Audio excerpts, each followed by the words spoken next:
And finally, sometimes you just got to throw one of your producers a bone. One of our guys here on Money Talks has always been fascinated with one aspect of life in Istanbul, the city's relationship with some of its oldest residents, the dogs.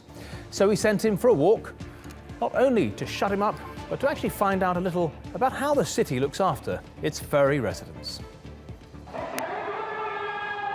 Istanbul, a city known for its incredible architecture, colourful culture, and some breathtaking landscapes. But there is nothing more Istanbul than its permanent residents. No, not the people, the dogs.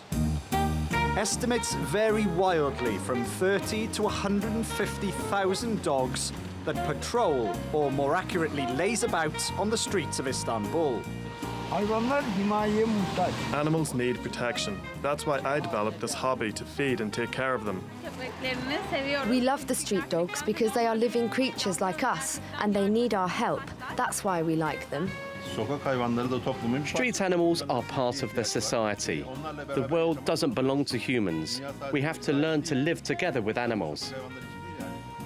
Over the years, there have been a number of efforts to try and control the number of dogs, some more successful than others.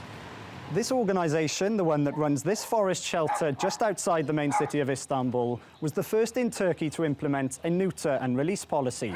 They'd pick up dogs off the streets in the city centres, bring them here, get them neutered and vaccinated before being released back. Now, there are some 1,000 dogs here in the shelter, and as you can imagine, there's a cost to keeping them. We spend about 25,000 Turkish lira per month for running this shelter, including medicine, dry food, and we have to keep some employees who has to work every day.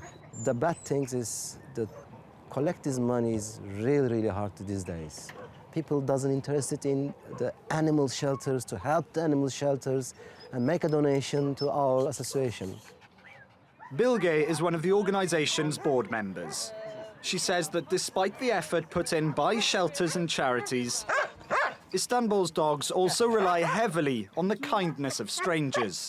We have been living with stray animals for so many hundreds of years, so people are kind of accustomed to dogs in the streets, and they really take care of them.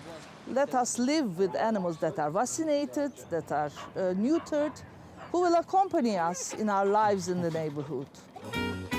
Istanbul has undoubtedly transformed over the years, combining centuries of history with all the needs of a thriving modern city. And for now, at least, these guys aren't being left behind. Dewi Preece, TRT World.